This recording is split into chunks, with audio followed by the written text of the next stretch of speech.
Hello, everyone. Thank all of you for taking the time to tune in today. It's certainly an honor for me to be here. Let's begin.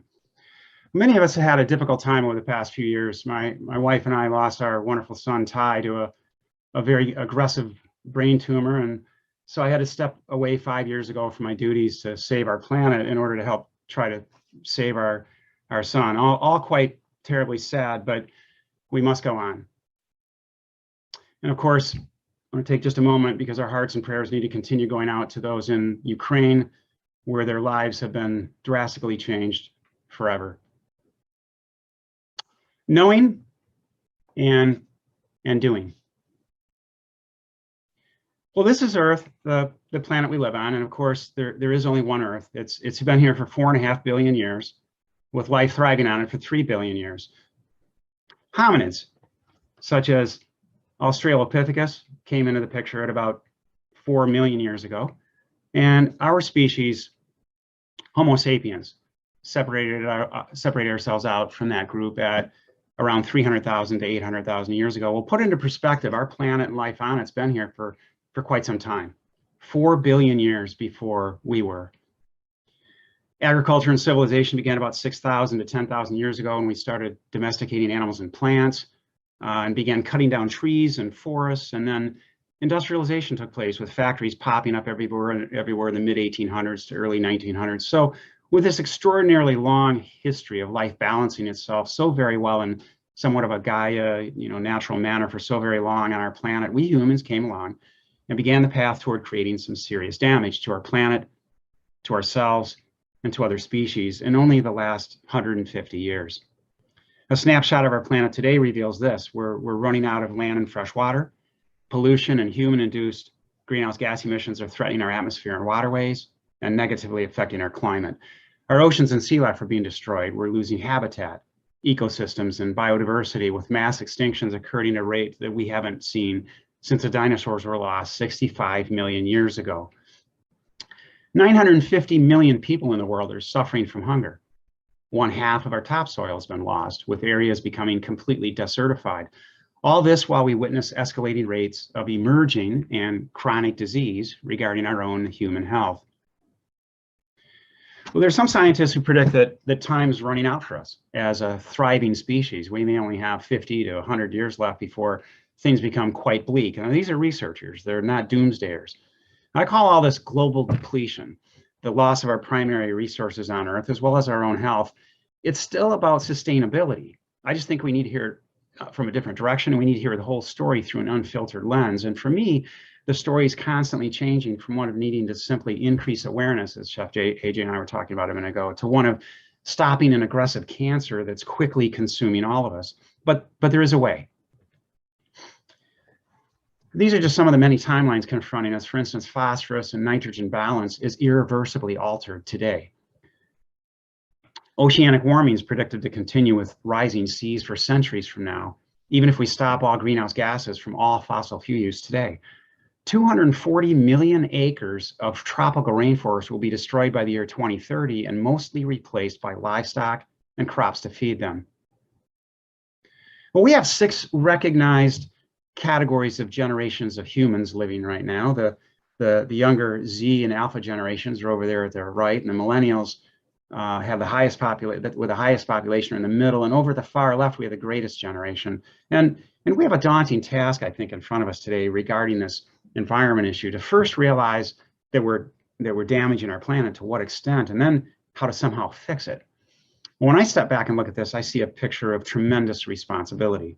Opportunity, though, of profound historical magnitude. Although even children can certainly be leaders on behalf of our planet, it's really my generation and the generation of our adult children, those 3 or 4 generations in the middle here, that are in a strong or strongest leadership position today. We're in a unique situation to save Earth as we know it and save life on it now, and allow a livable future for those coming after us, or we could ignore things, act like nothing's happening, or when we get around to it, and allow it to continue on its current path to possibly be destroyed. Now, what's at stake?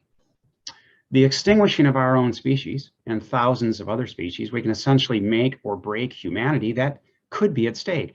And if you think that this is a an overstatement, a wild exaggeration, or that this problem is entirely related to climate change, well, then that doubt, that skepticism, and that lack of awareness all become part of the problem.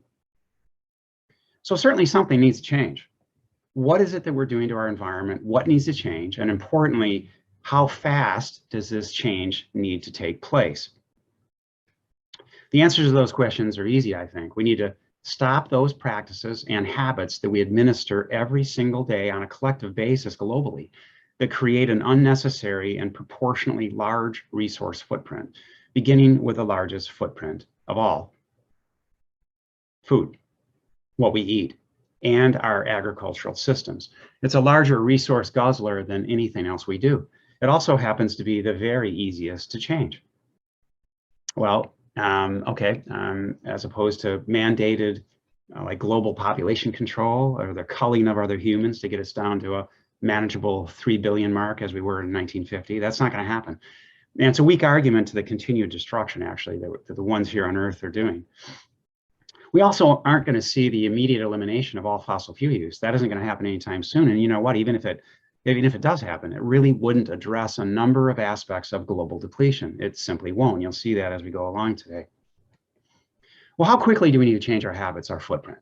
I can tell you this: it's not a time for baby steps, because it needs to be done right now. It needs to be done today. We're on very real timelines, and it's much worse now than it was 5 years ago when I last made this call to action for everyone. So let's take a closer look at all this and see what it really means. Well, many of the choices you make in life will have a profound impact on something else in the world, especially with things you consume, like food. It's one of the major disconnects we seem to live with. What you do here might affect something over there. Something that, again, Chef AJ and I were talking about just a few minutes ago: how to look outside the microcosm or the bubble that each of us tends to live in, and then how to encourage others to do the same. Well, again, I became very concerned about what sustainability really does mean and began looking at these food choices and agricultural systems quite some time ago. Again, I stopped eating processed foods, and I stopped eating animals while I was in graduate school, and that was, again, about 50 years ago. And since then, I've spent tens of thousands of hours researching farms, cultures, ideologies, and the effect we have on our planet by way of food production. I've been researching just so many factory farms, but also as well as various grazing or grass-fed systems, fish farms, cage-free, large and small operations in the United States and in many, many countries overseas, learning and, of course, always questioning. Got my little microphone there for. From this point forward, I'm spending most of my time trying to align governments, academic institutions, think tanks, and funding or financing organizations, all those that are in a position to move the critical mass forward in a positive manner. It's my goal to get everyone on the same page regarding our environment, and to do this very quickly. At the beginning of the sustainability equation is that word itself, sustainable, which is now seen everywhere, but this word is typically misused, and it's ill-defined because rarely, if ever, is food choice properly connected to sustainability efforts, especially the raising and eating of animals, despite the enormous effect. It's simply too challenging for everyone, it seems, culturally, socially. But this is the reason we're in a sustainability crisis today. As a global community, we've been too slow in realizing the state of unsustainability that we're in, vastly too slow in making that connection to animal agriculture, and we've been indifferent to act. And yet this word sustainable is the most important word in our vocabulary that we need to define accurately, because, well, if we get this word wrong, if we get sustainable wrong, well, then the consequences aren't so good, are they? It's a little stark, but indeed, civilizations have vanished based on how they used or misused their environment. And we're next in line, but this time it's different because we're slowly taking down other species as well as ourselves as a global community. Well, as I mentioned, we humans have reached a critical and fragile point in our evolutionary journey as a species. Just in the past 100 years, really a blink of an eye, we've reached the Anthropocene era, where we've acquired the power to negatively change our biosphere and geosphere, the cryo, hydro, and atmosphere. We're ruining the very environs that sustain all of us and all other life on Earth. Unfortunately, we haven't acquired the wisdom or the maturity to be able to manage this power in a sensible or beneficial manner. In fact, 6 out of 9 identified tipping points or planetary boundaries related to our life support systems on Earth, 6 out of 9 have already been passed. And all 9 boundaries are interconnected. As one collapses, the others will soon follow. Well, a few years ago, a team of 28 internationally renowned scientists identified and quantified these planetary boundaries within which humanity can continue to develop and thrive for generations to come. However, crossing these boundaries will generate abrupt and irreversible damage to the environment and create risks for continued human existence. Well, once again, 6 out of 9 of these boundaries have already been crossed. And with the other 3 boundaries, we're exceeding their tolerance levels. The boundaries that we've crossed are with loss of biosphere integrity and extinctions, already crossed it, land system change, we'll talk about that in a minute, altered biogeochemical flows, such as with phosphorus and nitrogen, climate change is one, accumulation of novel entities, which are microplastics, nanomaterials, and chemical pollution, we've already crossed that barrier, and the 6th boundary crosses ocean acidification. Now, I think this is a little too complicated for most people to quickly grasp, so I simply call all this global depletion, which is what I've been calling it for the past 20, 25 years. Well, the story for me always begins with these 2 numbers, though. There are just under 8 billion people living on our planet today, with 200,000 net added every single day. So control the growth of our population can be an issue, but it's not nearly the problem as the number on the right, what we're doing to the planet. The number on the right represents the fact that there are more than 80 billion animals living on our planet that we raise and eat for food each year, and it repeats itself year after year in growing numbers. In fact, and that's the problem. In fact, this 80 billion number is quite impossible to pin down because it's very much on the light side. These figures don't include up to 1.7 trillion chickens in the world, or 2 trillion fish in the world that were slaughtered during that same year. Let's look at a graphic about global depletion. Certainly there are other industries that contribute to this picture, but none have the comprehensive impact as animal agriculture. Simply put, we're in overshoot mode, demanding more of our planet's resources than what it can supply. We've been in overshoot mode since 1973. Globally, it would take 2 full Earths to sustain what we're currently taking from and doing to our planet. Here in the United States, it would require 5 full Earths to support our current lifestyle. It's serious enough on its own merit, but it's made much more so because of the layers of various influences that tend to bury the problem and bury its solutions. And what's critical for everyone to understand that this isn't just an industrial or factory farm issue, not at all. It's a raising animals to eat issue in any capacity, and we're going to see that as we go along. So let's continue refining our thoughts on global warming or climate change. First, we need to remember that global warming and climate change, well, that's just one component of the much larger, more insidious problem of global depletion, the more total effect we have on our planet, and it's not all caused by the energy sector. Discussions regarding global warming and climate change have now taken front stage nearly everywhere. It must be remembered, though, that climate change will have the effects of exacerbation. It takes events and it makes matters worse. Global warming and climate change, for instance, will not be the initial cause of these categories of global depletion that you see on the screen. We cause these things. Climate change will worsen them. Well, these climate change reports were released very recently. The IPCC, the Intergovernmental Panel on Climate Change report, just a couple of months ago, documenting the work of over 450 scientists. And the reports are gloomy at best, where they were breaking a number of records we shouldn't be so proud of, finding that last year was the 5th warmest on record, despite being cooled for much of the beginning of the year by La Nina. And from 2013 through this year, rank as the 10 warmest years on record. Global temperatures now reached a 1.2 degree centigrade rise above pre-industrial times. That's a new record. Concentration of greenhouse gas emissions in our atmosphere reached 420 parts per million. That's a new record. Oceans are now rising over 4 millimeters per year, having risen faster and becoming warmer and more acidic than ever in recorded history. In fact, the oceans are becoming more acidic at a faster rate than ever seen in the past 56 million years. Well, many of us understand that climate change is real.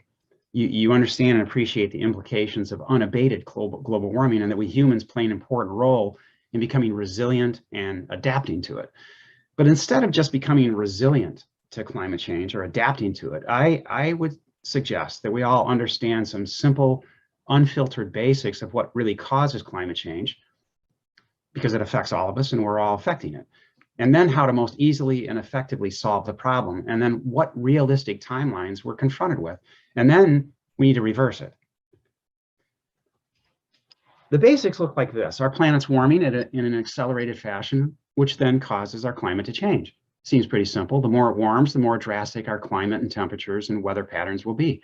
Well, this global warming is due to excessive greenhouse gases that are produced on Earth. Some are from natural causes, though, from volcanoes, wetlands, Arctic tundra, oceans. But our planet's always had a beautiful way of balancing out those small amounts that have been produced historically by simply sequestering or drawing down these gases back into the land and oceans. Except whenever this became drastically imbalanced, such as millions of years ago, and caused mass extinctions. But significant imbalancing and significant greenhouse gas imbalance is actually happening today, again. Until around 1750 to 1850, that's a time referred to as pre-industrial, the amount of greenhouse gas emissions produced naturally on Earth has always been around 17 to 29 gigatons per year. It's always been about that every year. Since the 1850s, though, we humans, through our everyday actions and choices, are now creating more than 2 to 3 times that much each year, around 39 to 64 gigatons per year. And our planet, because of this, has warmed by that 1.2 degrees centigrade since pre-industrial times, since 1850. So this excess greenhouse gas accumulation in our atmosphere is what's causing global warming. The 3 gases most associated with global warming are carbon dioxide, methane, and nitrous oxide. Well, since carbon dioxide is the most prevalent in terms of the emitted gases at just under 75%, and it's mostly caused by burning of fossil fuels, gas, oil, coal, it has become the focal point, the center of attention of all the efforts of all those who know that we need to address climate change, businesses, policymakers, or the media. Let's go after carbon dioxide. But that's not the gas we should be most focused on necessarily. Today, at nearly 2,000 parts per billion, 3 times what it was in 1850, methane is responsible for 30% of the rise we've seen in global warming since pre-industrial times. So here's the catch on that. 60% of all methane emissions are from human activities, and furthermore, livestock, animal agriculture, is responsible for nearly half of all human-induced methane emissions globally. More than gas, more than oil, more than coal. Methane is 86 times more powerful than carbon dioxide as a global warming agent over a 20-year time frame. And in fact, at the point of initial emission of methane is 120 times more powerful than carbon dioxide. Well, carbon dioxide stays in our atmosphere for hundreds to thousands of years, but methane breaks down shortly after 10 years, and then it turns into carbon dioxide and water vapor, both greenhouse gases in our atmosphere, and it hangs out longer. And despite the pandemic, during the year 2020, we witnessed the largest one-year jump in methane emissions on record, even though we weren't traveling as much and burning fossil fuels, but we were consuming meat. So to stop further climate change, we need to drop human-induced greenhouse gases, not just carbon dioxide, but from all sources we're emitting today. But drop it down to what? Well, all climate change organizations and experts today believe we need to cut emissions to 1/2 of what they were just a couple of years ago in 2020 by the year 2030, and to get to 0 net emissions by the year 2050. That's what the buzz is. But others, including me, believe that's too late. So the first step is to be clear on where most of these human-produced greenhouse gases are coming from, what industries, what sectors are the largest emitters, and then there should be swift action to stop them from emitting. The second issue would be what happens to all that extra carbon dioxide that's still left in the atmosphere and will likely be there for the next few hundreds of years. Well, we've got some answers there. We've got some solutions. We've got some ways to manage that. Let's first attack those largest emitters of greenhouse gases today. Who are they? Well, these numbers tried to answer that question, and when they were first published, started a bit of controversy. How could the meat everyone's eating cause more greenhouse gas emissions than what's caused by powering all the cars, trucks, planes, and trains that we drive and fly every day? But instead of 18%, as that original 2006 United Nations report stated, or even their most recent figure of 14.5%, a couple of researchers found that livestock could produce as much as 51% of all human-induced greenhouse gas emissions. Now, most scientific organizations are not on board with this figure yet, but there are a number of reasons for the differences in these numbers, from low to high. Most important for me is the vast underreporting in that 2006 United Nations report. They They did not use accurate global warming potential for methane. They used 21 instead of 86 or 120.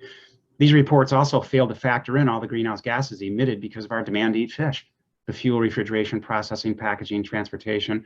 And there's profound bias amongst the authors of those reports, who are well-known consultants for the livestock industry. And the bias continues today. But again, all these authors have very deep ties, as you can see, what I circled here. They have very deep ties to the meat and dairy industries. These lower numbers of 18 and 14.5% for the livestock industry also didn't factor in land use optimization, or what could be referred to as carbon opportunity costs, how land might be used more carbon and methane efficiently. With these costs positioned into the equation, many could argue that animal agriculture is indeed responsible for minimally between 37 and 51%. In fact, my good colleague, Dr. Sailesh Rao, has recently eloquently proposed that animal agriculture may be responsible for even 87% of all global human-induced greenhouse gas emissions, and therefore the leading cause of climate change. Regardless of where the exact number resides, somewhere between 14.5 or 51% or even 87%, with all factors considered, it's cause for alarm and it's cause for immediate action. A perfect example of how all this information is suppressed occurs every single year during our climate change conferences, called the Conference of the Parties, held originally in Kyoto with its 1997 Kyoto Protocol. Last year is the 26th yearly conference held in Glasgow. This year it's going to be held in Morocco, where countries come together and they're trying to solve this global warming problem, but none of this that you see at the bottom of the slides being addressed. The focus once again today is on fossil fuel reduction, no regard to livestock, even though animal agriculture is the largest emitter of human-induced methane in the world at around 44%. Gas and oil is 23, coal is 12. Taking this a step further, our government enacted this emissions reduction plan. This is a plan whereby $17 billion is going to be used to help meet the goal of reducing U.S. methane emissions. But all this is targeted at the gas and oil industry. Now, do they need to be penalized? Sure, but they're not the problem. The only thing mentioned in this entire action plan is to reduce methane in the agricultural sector is, well, they're going to set up a research committee to further assess the situation. That's going to go well. So here's what I propose based on what the planet desperately needs regarding methane. Precise and complete accounting methods, which we do not have now globally, for the production of methane by the end of this year. Then mandated education. Everyone needs to know about the reality of climate change, the dire timelines, the factual impact of animal agriculture and solutions. And then we set bars for emissions of methane to be cut by 50% across all sectors by the year 2027 and to 0% by the year 2030. It can be done. And those industries and individual farmers and businesses that succeed in doing this would receive tax breaks, and those that don't would have strict penalties imposed, just like what's being proposed by the methane reduction plan that's already enacted. All this is going to be funded by the reallocation of government money already set aside that's targeting the gas and oil industry. Well, every aspect of global depletion has a timeline. It's not really a question of if we're going to run out of something, it's when at our current pace. One of the most critical timelines of all is that of climate change. Climate scientists believe we've already passed our timeline because now it's more a matter of how to minimize the change in climate that we've already set into motion and thereby minimize future damage. And it does appear dire when we view just how much greenhouse gases we've dumped into our atmosphere since 1850. Carbon dioxide levels have always been hovering around 277 parts per million for the past 10,000 years. That's the green line you see across the bottom. That represents 10,000 years at about 277 parts per million. And then at the right, it shoots up dramatically, and look what happened. We're at 420 parts per million. So the first goal would be to drop our emissions, as we were talking about a minute ago, so that we're not contributing to this any further. Then the second goal would be to get rid of all that extra carbon dioxide that we've emitted since the 1800s. Otherwise, it just hangs out longer and causes more climate issues. Well, how do we do that? Well, we could use some geoengineering and spray some material into our atmosphere to block the sun's rays, like some are suggesting, and spending quite a bit of money on trying to perfect. Or perhaps we could use some high technology and build machines that could extract the excess carbon dioxide and bury it beneath the ground, like this company is starting to do in Iceland. But just one of these single units costs $15 million, and it would require a projected 100 million of these units worldwide to pull down the extra carbon dioxide in our atmosphere. And it would take approximately 75 to 100 years to simply scale up to produce these many units. So relying on this type of technological approach, it would cost us about $1 quadrillion, and it would take till the end of the century to be fully effective. And this won't address any other aspect of global depletion.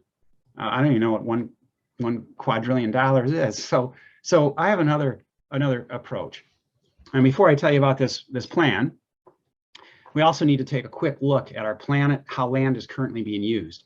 71% of our planet are tied up in oceans. 29% is land. Of all of our land, 71% of that 29% that's land, 71% is considered habitable. The rest being desert and glaciers. Well, 1/2 of this habitable land is used for agriculture. 1/2.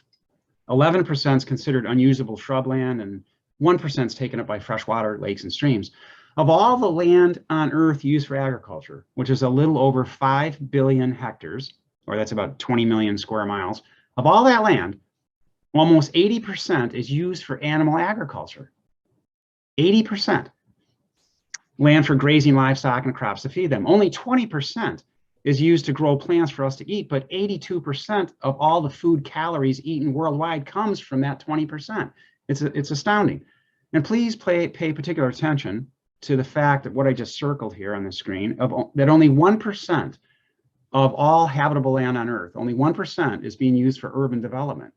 So we certainly can't use urbanization or urban sprawl as an excuse anymore for us running out of land. Again, the problem we have is not the number of people on Earth, it's what we're eating.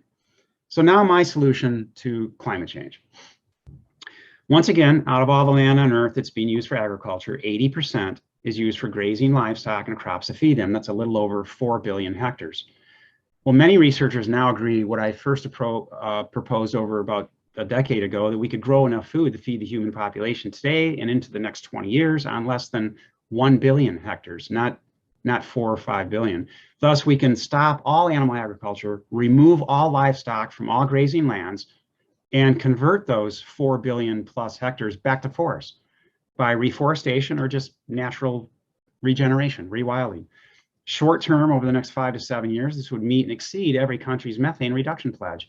And by 2050, with more than 4 billion hectares reforested, we would be able to sequester or pull down all those excessive greenhouse gases, all that excessive carbon dioxide of where we are today at 420 parts per million, closer to the historic levels of 277, where we were for the past 10,000 years, and our Earth was healthier. It's a beautifully simple plan. Well, inspired by the 1977 Green Belt movement, the World Wildlife Fund joined a couple other international movements in 2018 to begin the Plant a Trillion Trees program, which many of you have probably heard about. It then became a much larger movement 2 years ago when the World Economic Forum created 1T for 1 trillion trees, an initiative for businesses, governments, and civil society to support this. Well, it's a wonderful idea superficially and on some levels, but it's not so good on many other levels. The goal is for the world to plant 1 trillion trees by the year 2030. Well, what's wrong with that? Well, nowhere in their mission statements is there mention or emphasis on food choice. Eliminating meat and dairy from one's diet, and yet that's the primary reason we need to plant trees, isn't it? We've been eating the wrong food all these years and had to cut down forests because we're running out of land to support this bizarre animal breeding and killing diet. That's the reason we need to plant trees. Planting 1 trillion trees initially sounds good, but it's essentially meaningless if the world continues to eat animals and animal products and thereby continues to deforest or misuse our resources while we're running around planting trees. Now, this movement also over-focuses on planting a certain number of trees rather than placing focus where it needs to be, which again is to stop eating meat, stop deforesting, and then properly restore all grazed land, all deforested land back to their near original state, regardless of how many trees it takes. For instance, if we restored the 4 billion hectares I was talking about, used for grazing livestock with plant-based agroforestry or simple natural regeneration, well, after 10 to 20 years, there'd likely be 2,000 trees growing per hectare multiplied by 4 billion hectares, which would equal 8 trillion trees, not 1 trillion. And this could potentially sequester and draw down between 108 and 181 gigatons of carbon equivalent greenhouse gases per year. It's astounding. Well, then there are mangroves. What are those? These are critical coastal ecosystems that buffer communities against extreme weather events. They're so very important. They slow down erosion. They foster so much wildlife and biodiversity.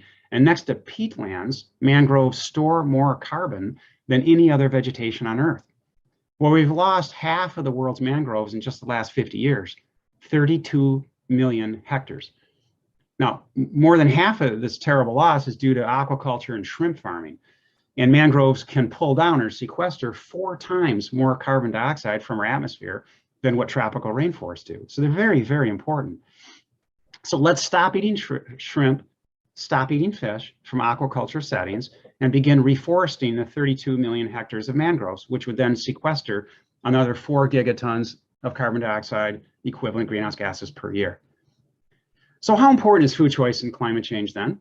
We're currently pumping in, again, around 64 gigatons of carbon equivalent greenhouse gases each year.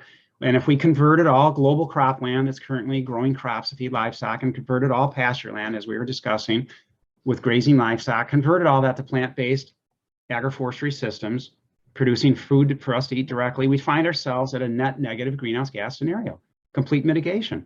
And all the excessive greenhouse gases that we pumped in over the last 200 years will be pulled down. This would bring back wildlife, biodiversity, protect our soil, calm weather patterns. This is where optimism about climate change can be found. And this is without factoring in all the carbon sequestration from restoring desertified areas or mangroves or other blue carbon projects in our oceans. Well, as a result of climate change, rising seas are already causing island countries to disappear.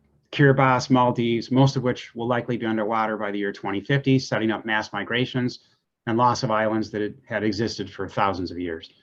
Micronesia, Fiji, Solomon Islands, and many more are just a few examples of what's going to be lost in our lifetime due to our actions and inactions. Now, why is this important? Well, because the devastating effects of climate change are disproportionate globally.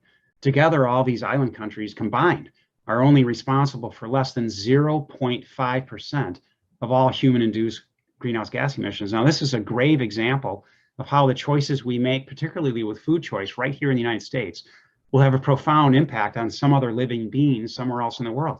With every bite of an animal product, we're essentially taking a bite out of the life of these island countries and causing undue pain and suffering to those that live there. But we can change this. That's the beauty in it. We can change it. By 2050, just 27 years from now, 150 million people around the world will be displaced, losing their homes from rising seas and tides, setting up mass migrations inland, and that's a conservative figure. So to summarize the connection between food choice and climate change, we have this. Climate change is very real. It's worsening. The situation is urgent since we've already passed the timeline. Greenhouse gases that we produce, anthropogenic, significantly affect climate change. Raising animals for us to eat is one of the largest, if not the largest, contributor to greenhouse gas emissions, and therefore the most important industry to eliminate. And lastly, any food movement away from factory farms, but including grass-fed or pastured animal systems, will not solve the problem. In fact, it's going to make it worse. More land use changes, more deforestation, a higher feed conversion ratio, we're going to talk about in a minute, and more production of methane. 40 to 70% more methane is produced per one grass-fed cow as compared to grain-fed or factory farm cows. Current studies show that on average, we waste 30% of all food produced in the world. So reducing this waste is certainly important in our battle against climate change and loss of natural resources. However, we could reduce our food waste to zero and still be wasting massive amounts of resources and continuing on a path that furthers irreversible climate change if the food we eat has anything to do with animal agriculture. Well, given the predictions of nearly every climate scientist in the world, our business as usual approach to climate change hasn't worked, and time just keeps ticking toward more irreversible damage. We can't continue focusing only on gas and oil. Therefore, it's time to get outside the box. It's time to take the right action and do it now. So a final summarizing look at solutions, prescriptions, this is what we have. Continue reducing our dependence on fossil fuels by advancing renewables. Great ideas, but it's going to take a few decades to be fully implemented, and we don't have that much time. So we don't have any time, actually. So another solution to climate change is that we can stop eating animals. We can do it today. It doesn't take any time, and we can begin reforestation of all that abused land. That's the prescription to mitigate, not adapt to, but to mitigate climate change. Well, interspersed throughout our discussions are a few themes. One theme is how information about this particular subject, sustainability or climate change, has been suppressed and even mismanaged. So much so that objectives of many important meetings, like conferences and other organizations, well, the objectives aren't being met. And that all begins with the words we use. How clear are they? Are they conveying reality? Well, these are all food movements that superficially seem to make sense. Yeah, they make you feel as if you're going in the right direction because they're going away from factory farms. They're going away from processed foods, and that's got to be a good thing, right? Maybe, maybe not. Do any of these words that you see on the screen mean sustainable or healthy? Many would want you to think so. How about the word humane? Does humane equal sustainable or healthy for all involved? And if it does, which it doesn't, who is it that tries to define humane for all of us? Well, incredibly, there's one person that the USDA and every humane certified organization in the world relies on for that definition of humane. One person. I've covered this strange and unfortunate issue extensively in one of my books. So then, does humane even equal humane? And what does real food mean? I have issues with its precepts. Real foods is still a very large movement, especially on numerous college campuses today. It's defined as being local, fair, sustainable, and humane, all four of those things. Well, that sounds terrific. But this is terribly misleading again. For instance, let me see. Oh, here, I got one right here. So this is considered not real food. It's an Aloha bar. It's not real food because it's not local, unless you live in Littleton, Colorado, where it's made. And worse, it's processed. But it does have pumpkin seed and other types of organic plant protein, even some organic monk fruit, really put together quite beautifully well. But remember, it's not real food. It doesn't fit their definition.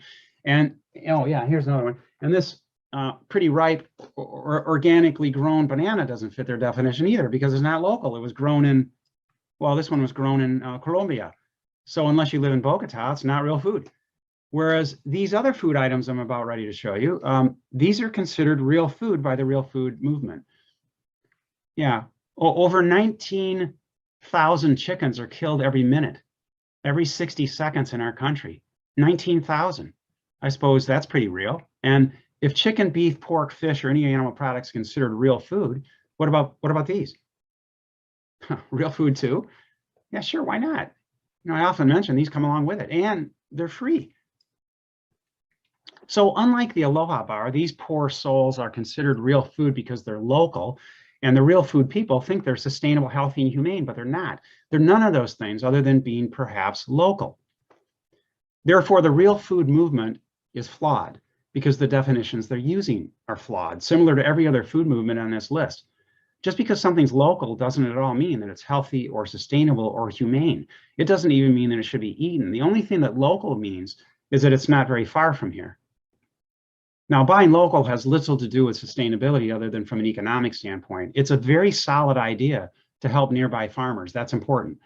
But in fact, transportation is only responsible for 4%, just 4% of all the fossil fuels used and all the greenhouse gases emitted in the entire food production process. So it's much more relevant to view all this by using a complete life cycle analysis. Well, in 2019, the United Nations designated the next 10 years as a decade of family farming, which is a good thing for the 500 million small family farmers in the world, most of which have limited opportunities to improving their livelihood, and yet they produce over 80% of the world's food. But in terms of our health and the health of our environment, we must remember that it is the type of food that is being produced that matters most, not the size of the farm or the miles traveled.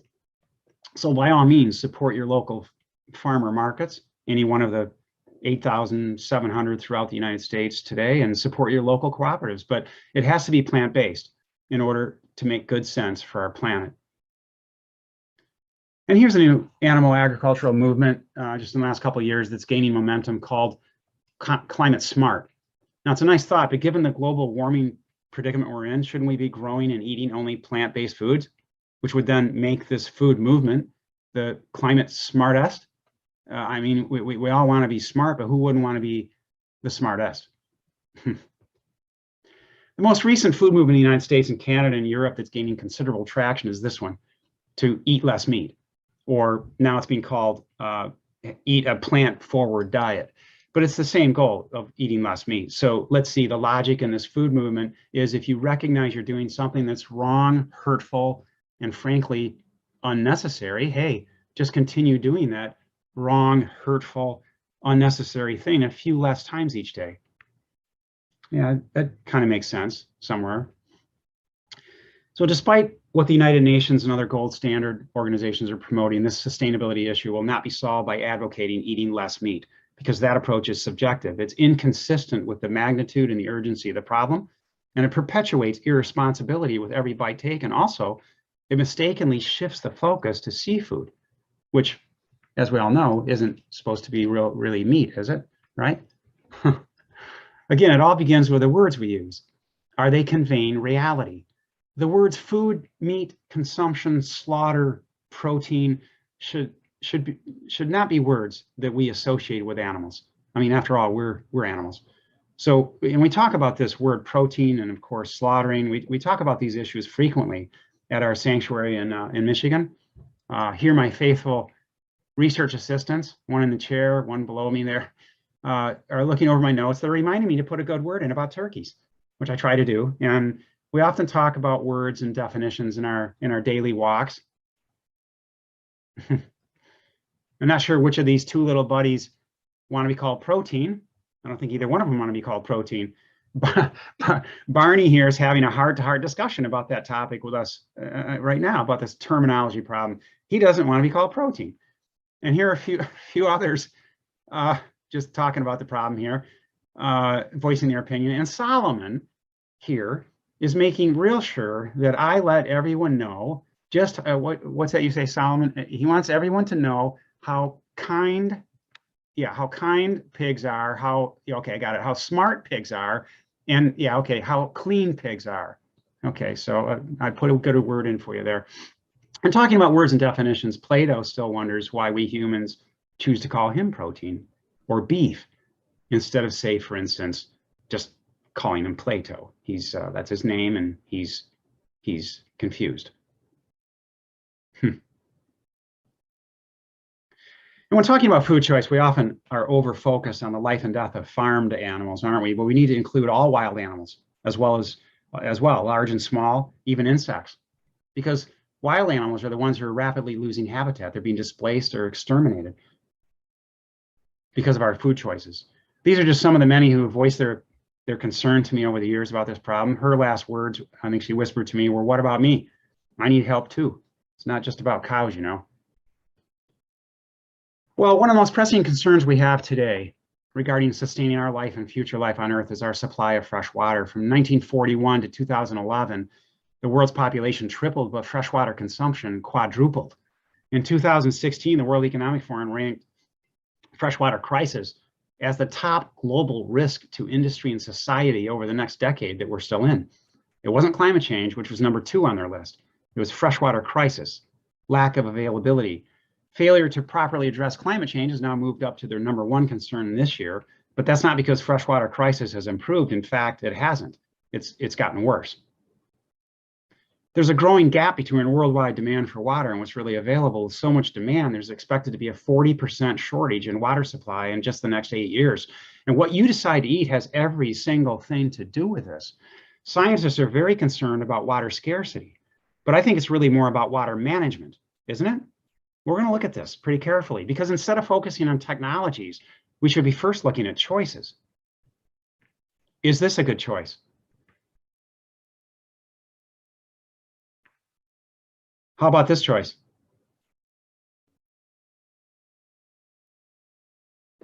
Are any of these good choices? These are conservative figures by a very reputable organization. They're all global averages. Are these good choices as compared to, say, these choices? It's quite a difference when you say, look at it, it requires 400 gallons of water just to slaughter one cow or one pig in the United States, 400 gallons. Although water on Earth remains constant, the consumptive form it happens to be in does not. 4 out of 5 people now live within 30 miles of a water-damaged area, meaning soon to run out or polluted. More than 4 billion people experience severe water scarcity at least 1 month per year. There are nearly 300 transboundary river and waterways on Earth where multiple countries share vital running water supply. As we see water shortages over the next 8 years, we're going to surely see droughts, famine, human sickness, and then we're going to see conflicts, social unrest, and even wars. Indeed, those living downstream will be fiercely battling those living upstream for their water rights. Climate change is going to make these matters worse, but not cause them. Food choice and virtual water trading through food, especially with animal products, will play a much larger role than energy or fossil fuel use. In many areas of the world, freshwater scarcity coexists with hunger and poverty. Afghanistan, Sudan, and Saudi Arabia are raising livestock and crops to feed them while running their water supplies dry. 60% of Ethiopia's population suffers from hunger and thirst, and yet their dehydrated land is being used to support a growing herd of over 65 million cattle, the largest in Africa. And despite having an organization that has accomplished so many wonderful things in the world, Bill and Melinda Gates and their foundation should be frankly embarrassed about funding the proliferation, I just circled it there on the slide, funding the proliferation of animal agriculture anywhere in the world, let alone here in dehydrated Ethiopia. And so it is for Mongolia. India, China, Portugal, nearly every country in the world, struggling with an increasing human population, the effects of climate change and dwindling resources, and then being strangled by their meat and dairy culture. They just don't want to change. So that has to include the country of California, right? and most of the Southwest United States. In the past 22 years, this mega drought in the Southwest United States has become so severe that it's now the driest 2 decades in the region in at least the last 1,200 years. So shouldn't we be using our water more efficiently? Regarding this freshwater topic, things aren't going so well there in California. But have they given thought, or have you given a thought to where most of the dwindling water supply is going? It's not to golf courses, and most of it's not to lawn care. Between 60 and 70% of the total consumptive water usage in California goes to livestock and crops to feed them. So, being concerned and mandating restrictions that include not watering lawns for 2 days after it rains, or not using drinking water to clean sidewalks or to wash cars, and with $500 per day fines for not complying, well, that won't solve California's problems. And Governor Newsom mandated a 15% cut in water use this past year, but that won't solve much either, because California has not factored in the water footprint of what they're eating. Let's look at that. As an example, California uses 960,000 acres of land just to produce alfalfa.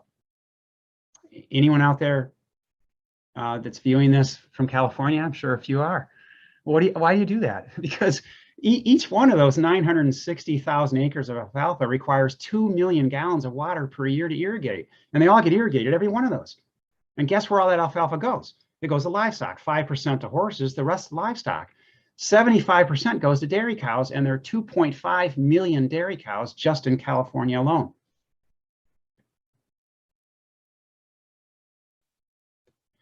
Using less water to brush our teeth, flush toilets, do laundry, or less time in the shower will save 2 gallons of water per day for each act. Well, that's important. However, eliminating meat and dairy from one's diet will save on average over 2,600 gallons of water per person every day. If California stopped growing alfalfa for livestock just for 1 year, just stop growing alfalfa for 1 year, stop irrigating it, the amount of water saved that 1 year would be enough to provide drinking water to the entire human population of the city of San Francisco. Not for 1 year, but every year for the next 12,500 years. This is hard to believe. It's so hard to believe that here's the math. Math doesn't lie. Let's go ahead and take a picture of that, and it's spelled out pretty well. Nor does where all the water is going in California. That doesn't lie either. The average household in the United States uses 76,000 gallons of water in 1 year, according to the EPA. Indoor use, about 33,000 outdoors. It's quite a bit of water, and it's what we're focused on in times of drought, how to reduce this.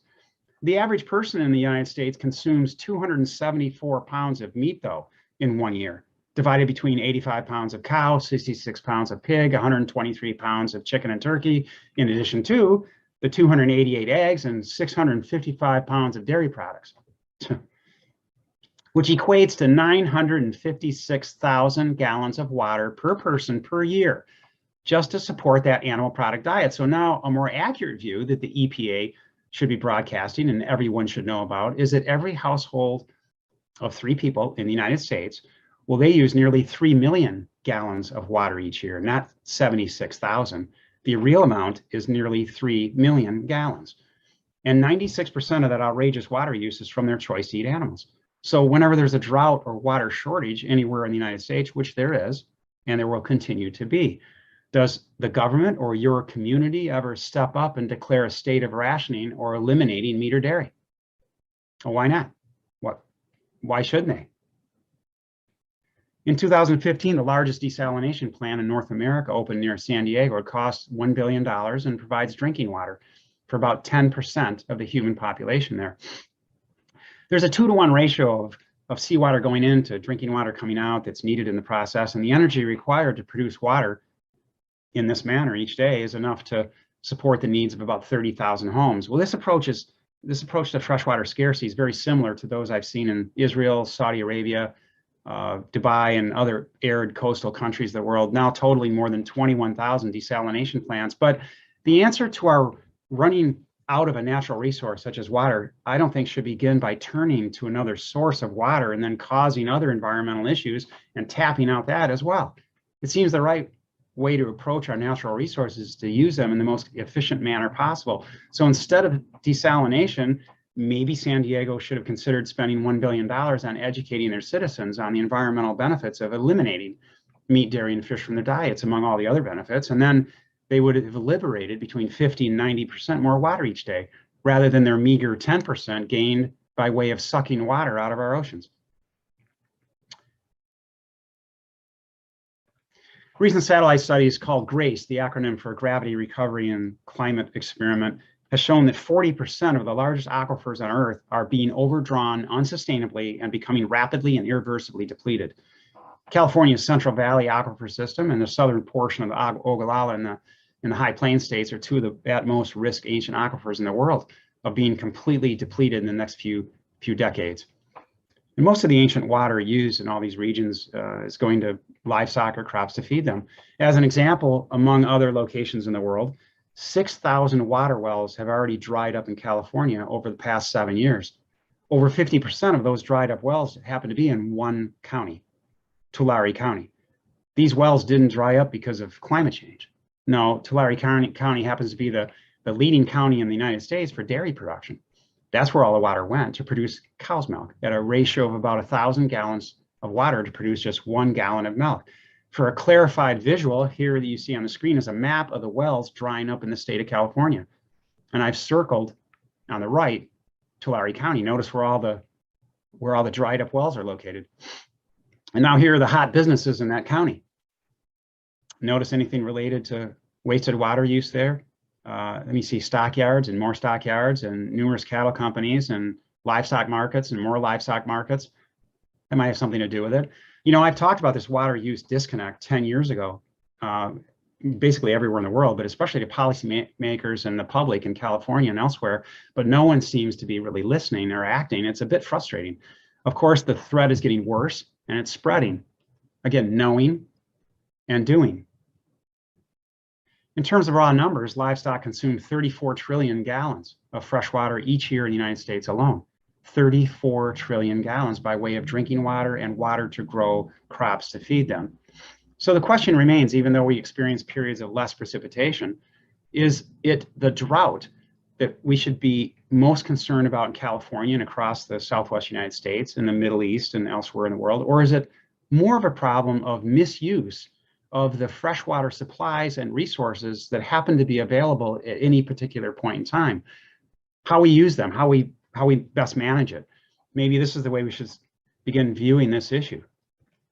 So then these are the timelines for fresh water, and it's not anything we should feel comfortable with.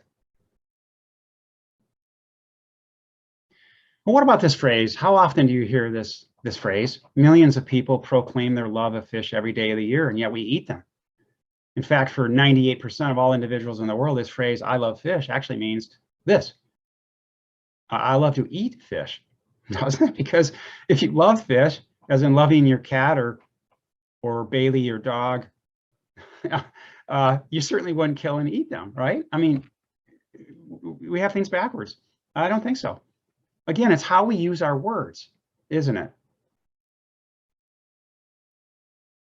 You know, there are three principal ways our oceans are being destroyed, and all of them are caused or at least heavily affected by food choice. Raising and eating animals on land causes warming and acidification of our oceans, which is now thought to be irreversible in our lifetime. Surface runoff from livestock operations on land has caused more than 550 nitrogen-flooded dead zones around the world, comprising 95,000 square miles of areas completely devoid of oxygen or life. So any meaningful discussion of the state of our oceans has to first begin with frank discussions about land-based animal agriculture. But it is fishing that has the largest impact of all. Incredibly large amounts of sea life are taken from our oceans in three ways. First, they're taken as target fish. You know, that's the one you want to eat. But fish are also taken out of our oceans to feed other fish grown on factory fish farms, part of the aquaculture movement.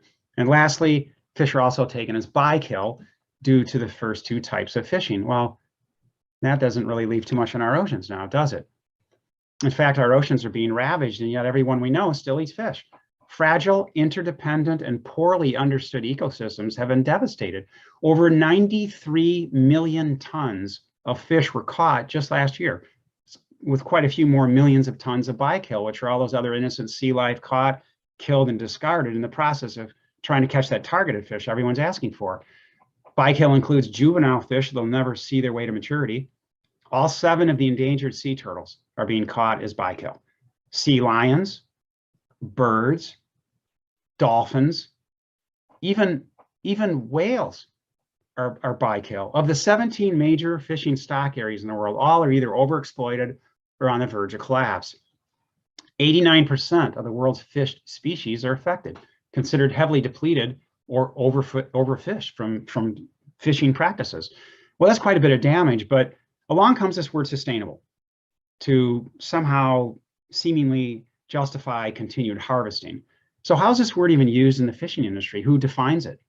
Who monitors it? And with less than 3% of all of our oceans being regulated, who decides on enforcement?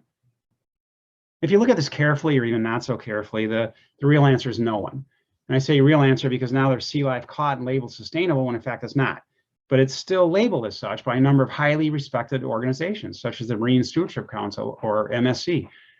You know, the Monterey Bay Aquarium Seafood Watch, after 10 years of knowing of of problems that I'm about to talk about, they still have lobster from the Gulf of Maine and Canada listed as a good alternative. It's not a good alternative for many reasons. Rapidly declining number of lobster, inefficient trapping mechanisms, and most importantly to me is the very sad effect lobster trapping has on the critically endangered North Atlantic right whale. When I talked about this a couple of years ago, there are 450 of these left. Now there are only 340 of these truly magnificent creatures left that we haven't killed. And nearly all of them, 83% of them, are getting entangled, injured, and killed in those darn trap lines. But it's not just lobster trap lines from Maine that cause all the problems behind the scenes. It's fishing nets from all over the world. Whales caught in fishing nets die a very slow, painful, agonizing death while trying to desperately free themselves over a period of 6 months' time on average from the time they first became entangled. 6 months. We owe these whales and lobster much more than this or this. Elsewhere in the world, there have been an estimated 800,000 tons of non-biodegradable fishing nets cut loose from fishing vessels each year for the past 25 years, catching countless numbers of unsuspecting sea life. An estimated 30% of all fishing nets and lines used globally are lost each year, 30% in our oceans. The indiscriminate use and discarding of plastics is certainly a problem everywhere on Earth, isn't it? But nowhere is it more devastating to other life forms than in our oceans. Nearly 600 million pounds of plastic are now floating around in our oceans, making it a massive pool of our waste. The largest of 5 plastic garbage zones in our oceans called the Great Pacific Garbage Patch, covers 620,000 square miles in an area of the North Pacific between California and Hawaii. It's 3 times the size of France. And while we should indeed be concerned about plastic straws and plastic bottles and bags, we should also be concerned about fishing, because 46% of all that plastic found in this floating garbage country, 46% of all that plastic is from ghost nets, from fishing operations. Only 1% is from plastic straws. When researchers and ocean conservation groups discuss the topic of overfishing, they typically point to the tons of wild fish caught per year and those raised in aquaculture, and they call this production. Well, I look at it much differently, certainly more accurately, by adding to these figures another 28 million tons of IUU, which is illegally caught and unregulated and unreported fish, which I don't even know how they come up with those numbers, vastly on the conservative side, I'm sure. And also bykill, which amounts to perhaps another 200 million tons of sea animals per year. So it's not accurate at all for researchers to call any of this production, because in reality, what we're doing is destroying. Fishing, of course, destroys species of target fish, but it also destroys ecosystems and biodiversity. All forms of fishing are destructive by definition, because all forms of fishing kill something. Fishing, again, also destroys habitat. So how effective is that sustainable seafood label? There are many, many examples of oceanic species that have collapsed while under the watch of those 2 certified sustainable organizations since they were formed in the mid to late 1990s. Everything on this list that you see is considered and labeled sustainable, but none of them really are. Cod were fished to only 1% of their original numbers off the coast of Newfoundland. More recently, to a near extinct status in the North Sea, while stated they were sustainable. They'll never recover in our lifetime. Well, I've run out of room on this one slide to show you all the species in trouble, so here's a number for you. Over 1,000 types of fish are affected. And so it is with fishing under that sustainable label. Target fish are becoming extinct. We move on to the next fish in line, creating serial depletion, and then other sea life up and down the food web are becoming extinct. A cascade effect, all part of the collateral damage that begins with us.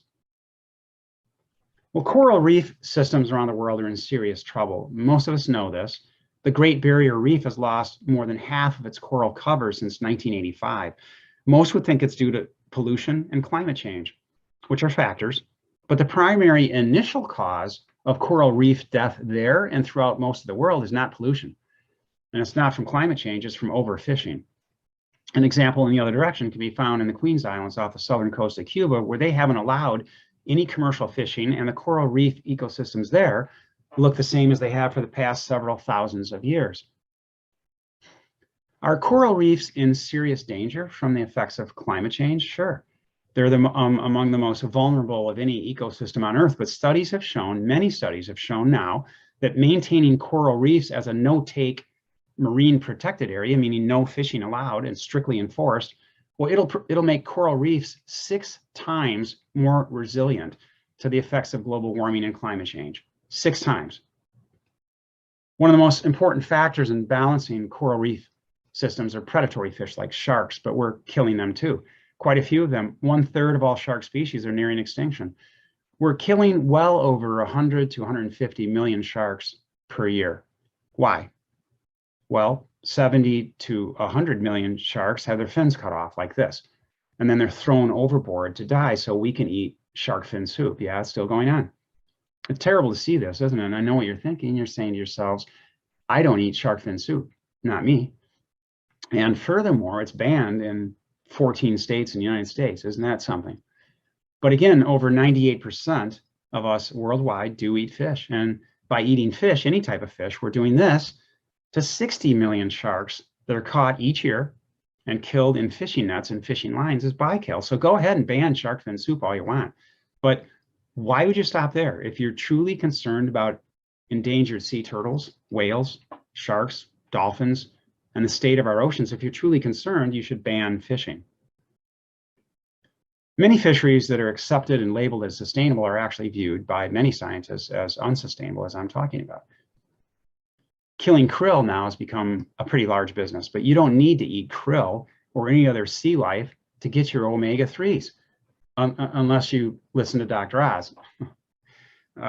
which you probably shouldn't do. However, krill is fundamental to the survival of almost every animal species in and around the Antarctic. Once the most abundant animal species on Earth, krill numbers have dropped by 80% since 1978, in turn affecting the decline of a number of penguin species and making it difficult for baleen whales such as blue, right, and fin, who are desperately trying to make a comeback. Yet scientists admit to knowing very little about krill or the interconnected ecosystems heavily affected by krill, such as phytoplankton and algae at one direction, and all the other species that feed on krill in the other direction. We're just learning now, for instance, about krill's importance in capturing carbon from the atmosphere, removing up to 12 gigatons per year in greenhouse gas emissions. Just another of the many examples of humans' interference of nature's complex web of balancing itself. Again, we don't need to eat krill, but other species do. It's pretty simple.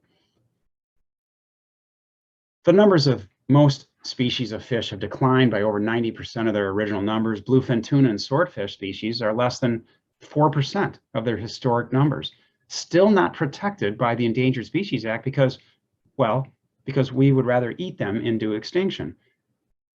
Instead of eating dolphin-free tuna, we should be concerned about simply eating tuna-free.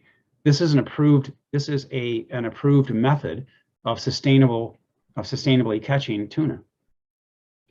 The most heavily killed fish in the world are anchovies at 10 million tons per year in 2020. The most heavily killed larger fish species in the world is the Alaskan pollock, harvested at a rate of 4 million tons per year. Both are still labeled as sustainable. I mean, who would think you could take 10 million tons of any species from anywhere on Earth and think somehow they wouldn't be missed? Unbelievable. This is a humpback whale trying to find some sardines somewhere to feed on. Now, here's the point regarding our oceans. It's no longer a problem of overfishing. That was a term that could be applied back in the early 1800s. Today, it's simply about fishing. Well, not to worry, because now we have fish farms. Over 50% of all the fish consumed worldwide are produced from aquaculture, which is growing faster than any other food sector. One reason for this tremendous growth is the very false illusion of environmentalism. 60% of all fish farms are land-based. Some are indoors, some are outside, like this one, where he's proudly showing me the protein they produce. And funny, it looks like a fish to me that they're producing.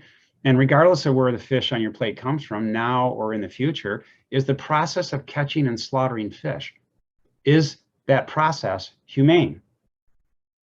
And if it's not humane, then why do we do it? So I'm wondering if anybody knows what nociceptors are, especially polymodal nociceptors. They're sensory receptors associated with feeling pain. All of you have them.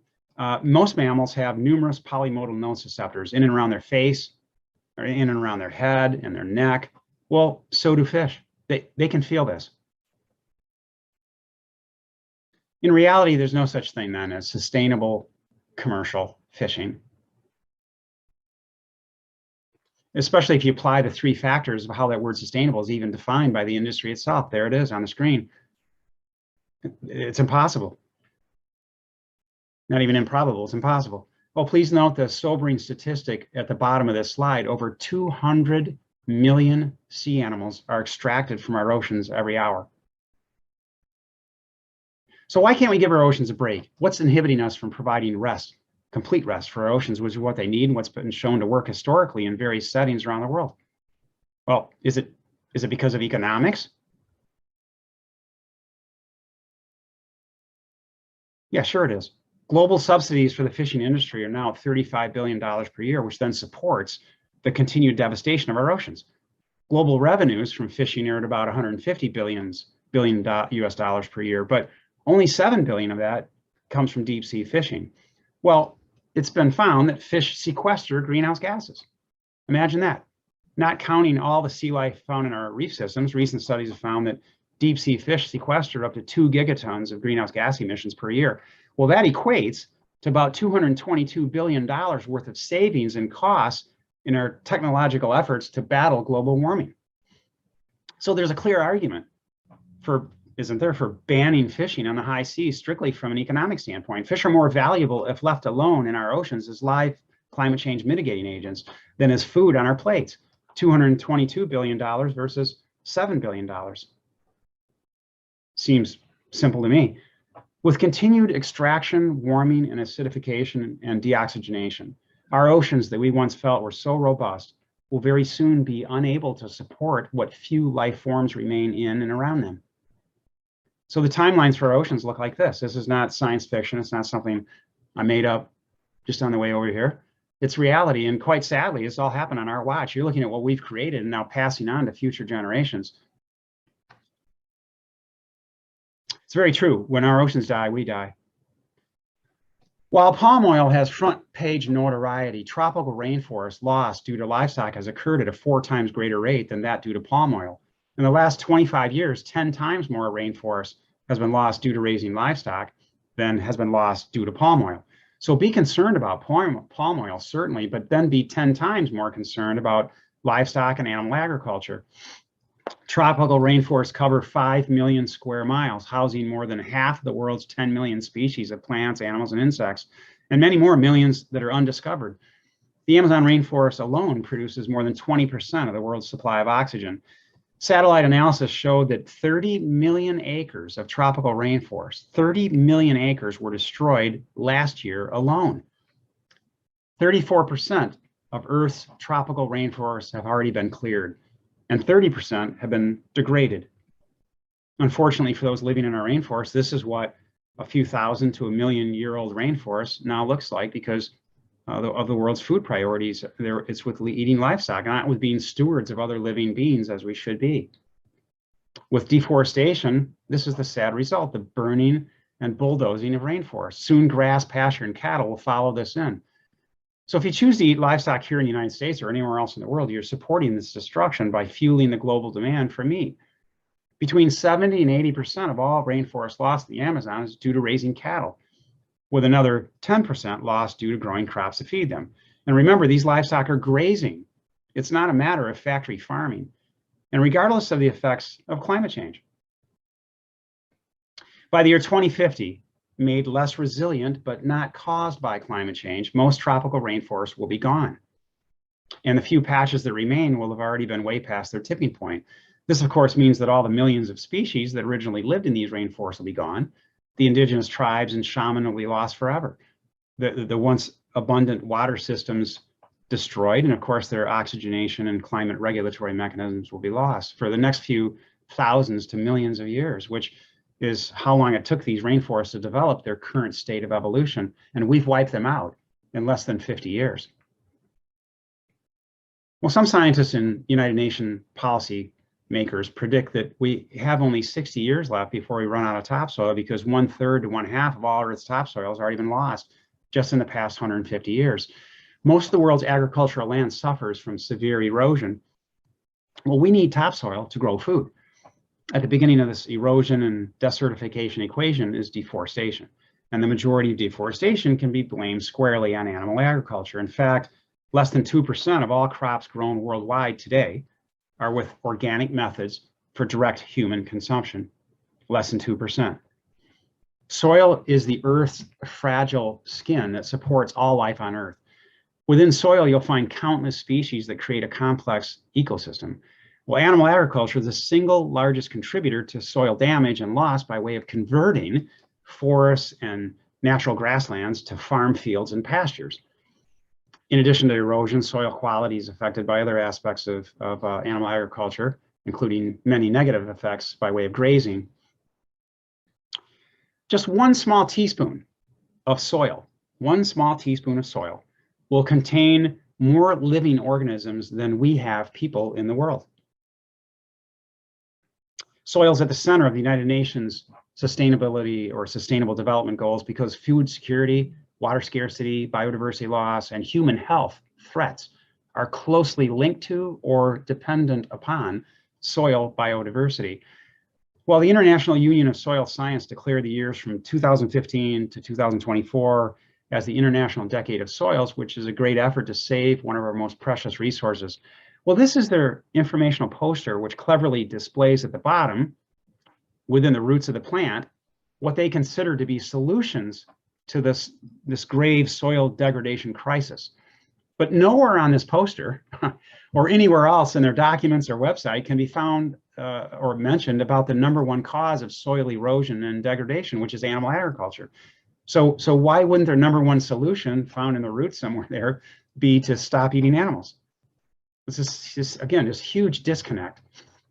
Well, this is how much land is being used to raise livestock, 40% of the entire ice-free terrestrial landmass on Earth.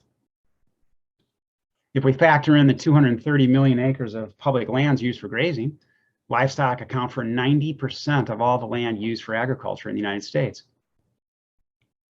The reason animal agriculture creates so many sustainability problems is quite simple. It's terribly inefficient. It wastes resources, energy, and lives.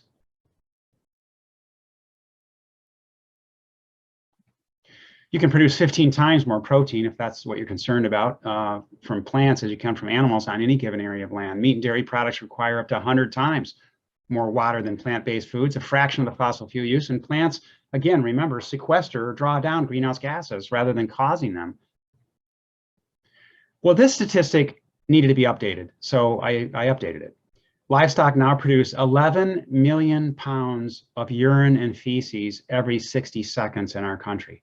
11 million pounds, which is 100 times more than the entire human population produces. 950 million people are suffering from hunger worldwide, with a child dying from hunger every 10 seconds. To be sure, world hunger has many layers of complexity. One of the larger reasons is tied to poverty. But another significant factor is the looming shadow of our current demand to eat livestock and fish, which is indirectly tied to poverty. In fact, eating these animals ultimately affects food prices, food availability, and policymaking, which then suppresses progress in developing countries. Last year, there was considered a record harvest grain in the world again, with over 3 billion tons produced, but nearly half of that was given to animals in the meat and dairy industries. Each year, 77% of all coarse grain produced in the world for food, 77% is consumed by livestock. So we can't blame climate change, droughts, or flooding for the world's food security issues, although they will be modifying factors. Clearly, the difficulty is not how or if we can produce enough food to feed the hungry or the growing global population, but rather where all the food we currently produce globally is going. Well, solving world hunger is not as simple as just giving them the grain that would normally go to livestock. It's not that easy. So the solution, particularly in developing countries that I've written about over the years, requires a multidimensional approach to sustainability, establishing it on many levels simultaneously, with organic plant-based food systems at the nucleus. So the model for success at reducing hunger in developing countries, I believe, should look like this. No livestock, and this is the model where all world hunger financing should be spent if it's to be considered responsible financing.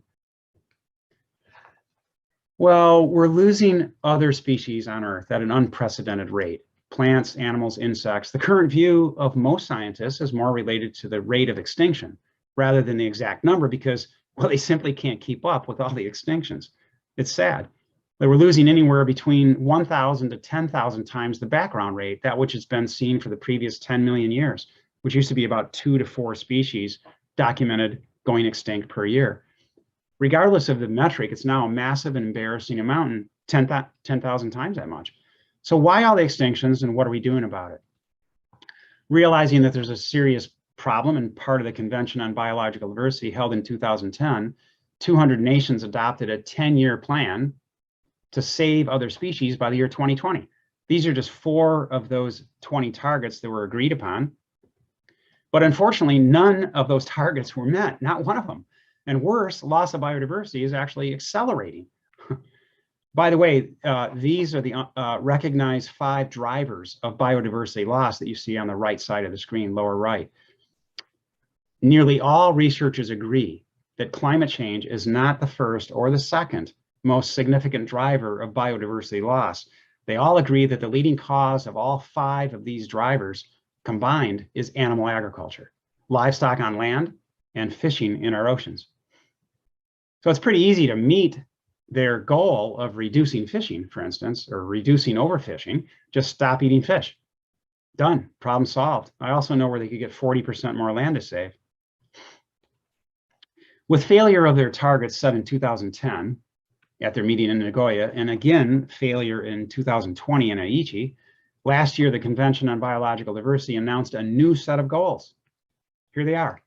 Once again, there's no direct mention of a plan to eliminate the major driver of biodiversity loss through all influencing factors, which is the meat, dairy, and fishing industries. No mention of that at all. So their 21 targets will very predictably not be met. Once again, climate change plays the role of an exacerbator. It doesn't cause this. It's just going to worsen this situation. The Living Planet Index shows that we lost more than half of all vertebrate animal species in the world since 1970. Half are gone. It's no surprise that during that same 50-year period of time, global production of meat and dairy products quadrupled. A landmark study was published in 2019, just a couple of years ago, the most comprehensive ever, regarding the state of our ecosystems. And among other things, they predicted that 1 million plant and animal species are predicted to be at risk of extinction just within the next few decades. 1 million. Essentially 30 to 50% of all living species on Earth will be extinct or heading toward extinction by the year 2050. It's quite stark. Well, what we're doing to other forms of life on Earth is unparalleled in the history of our planet, where one species is causing the mass extinction of nearly all other species. So it reminds me of this somewhat well-known and very appropriate comment that I pull out every once in a while. If all insects on Earth disappeared, within 50 years, all life on Earth would end. However, if all human beings disappeared from Earth, within 50 years, all forms of life would flourish. So how do we solve all this, all these issues of global depletion? Knowing and doing. Over the years, I've been proposing two categories of solutions. First, there needs to be widespread sweeping education of the public, and those with a platform of influence. We need to educate the educated and reach a higher level of consciousness.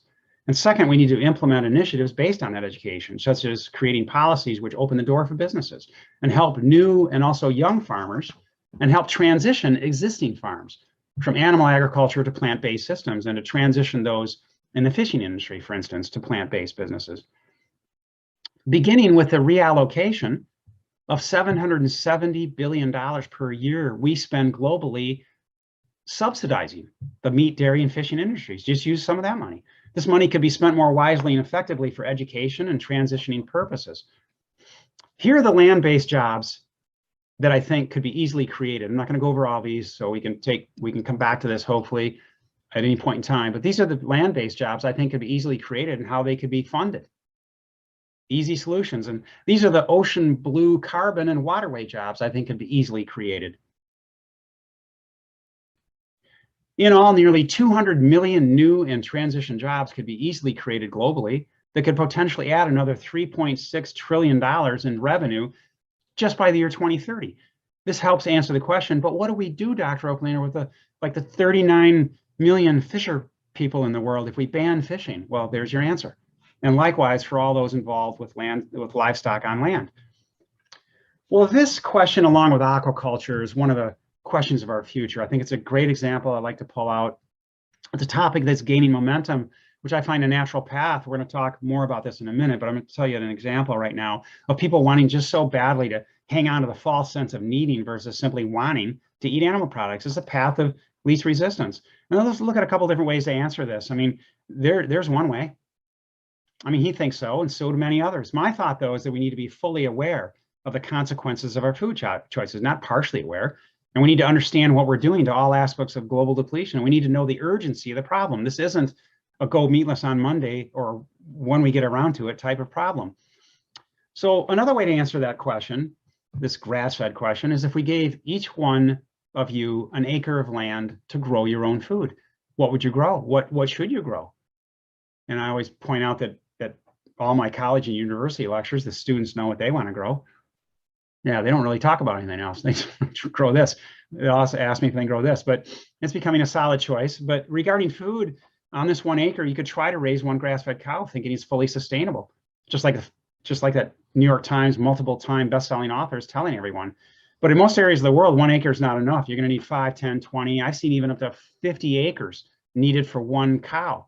So if you use your 1 acre for grass-fed livestock, you'd end up with about 50 to 100 pounds of a type of product that some call food that's then implicated in the number of disease states after you eat it. And along the way, you produce 6 to 7 tons of methane and carbon dioxide, and you've used 2 million gallons of water for that one cow while displacing biodiversity. Or instead, if you use your acre of land to grow a vegetable fruit combination, grain combination, you produce 20 to 60,000 pounds of food that's infinitely healthier for you to eat and for our planet to grow. When looking at global growing applications, I mean, how cool is this? Certain plants like kale will actually continue to grow through extremes of temperature from -5 degrees here in my backyard in Michigan through 100 degrees Fahrenheit. And after you pick the leaves to eat, does anyone know what happens to kale? New ones grow back. They regenerate. I bet your cow can't do that. It's astounding what you can produce on that 1 acre over the period of time, usually a couple years, even 2.5 years, it would take to raise your grass-fed cow. There you go. It's quite an amazing difference. And now imagine extrapolating that model out in terms of global use of our resources, and now answer that question about how sustainable raising grass-fed livestock really is. That's what I always ask before I get escorted off the farm hastily. And for those who think that eating any animal product is sustainable, then it's time to introduce this concept. Optimal relative sustainability. That'll work. How sustainable is it to raise and eat any animal product in a relative sense as compared to plant-based foods? How can we best use our resources? What foods will have the very least effect on climate change? Which foods best promote our own human health, and which are the most compassionate? All wrapped up in one package. This is the way we need to start viewing things in a relative sense as to then how to achieve optimal sustainability. Well, in the future, we're going to be hearing more and more about these topics. You're probably hearing about them right now, today. All part of the better meat movement, which simply impedes our evolution toward plant-based systems. That's all it's doing. It's slowing us down to get on the right track. Instead of simply switching to plant-based foods, these three categories seem to be what our global society believes to be the solution to our environmental woes. Just do those three things. But it's not working. What does better meat mean? Well, I found that this concept of better meat falls into two categories. The first is grass-fed, pastured, humane-raised, supposedly beef, chicken, pork, turkey, or fish from aquaculture settings. And the second category is meat raised or created in a laboratory, which is growing very fast. Looking at the first category, all grass-fed, pastured animals are in many ways more unsustainable than factory farm animals. So that's not better, is it? We'll go over some numbers here in a moment. Grass-fed meat is still unhealthy for human consumption as compared to plant-based foods, and grass-fed meat is produced from animals that are still slaughtered, which by any stretch of the imagination is not humane. So the only people who think this is better meat are those who are blinded by producing it or eating it. And now regarding the second category, which is meat produced from animal stem cells in the laboratory, Bill Gates has invested heavily in this just recently. It's also called cultured meat. Once at $330,000 per single patty just 10 years ago, now it's at about $10 per burger patty. And instead of only beef as an offering, over 70 companies worldwide are now developing other types of laboratory meats, such as chicken, duck, pig, lamb, even kangaroo and horse meat. I had the opportunity to speak with the CEOs of the two leading companies in this laboratory meat market, and there are a couple things that are very clear. Although meat produced in the lab has some, but certainly not all, of the humane aspects worked out. For instance, they still use fetal bovine serum for the medium. That's blood from a dead calf. And from an environmental standpoint, we don't have 10 to 30 years for this to be brought up to scale. Just one facility with bioreactors will cost $450 million and would only be able to produce less than 1/50th of 1% as much meat that's currently being consumed by the United States population. So from a human health standpoint, also, laboratory meat's sketchy at best. For example, both companies couldn't answer my questions about human health because their laboratory meat as of now will still have many of the components that degrade our own human health, such as cholesterol, saturated fat. They can manipulate that a little bit in the laboratory. Lack of fiber, phytonutrients, anti-angiogenic substances, no cancer inhibiting capabilities, et cetera. And laboratory meat will still have all the inflammatory stressors that come along with all the meat that we're eating now. Increased levels of C-reactive protein, everything that you see on this list, arachidonic acid. And another thing is that there's one potential health concern that stands out to me too, is the cancer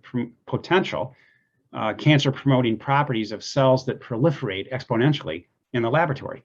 So it's certainly plausible that consuming laboratory grown meat will have certainly faulty cell lines, and they may have unwarranted effects on the human body. Anyway, there's really no argument then about these two types.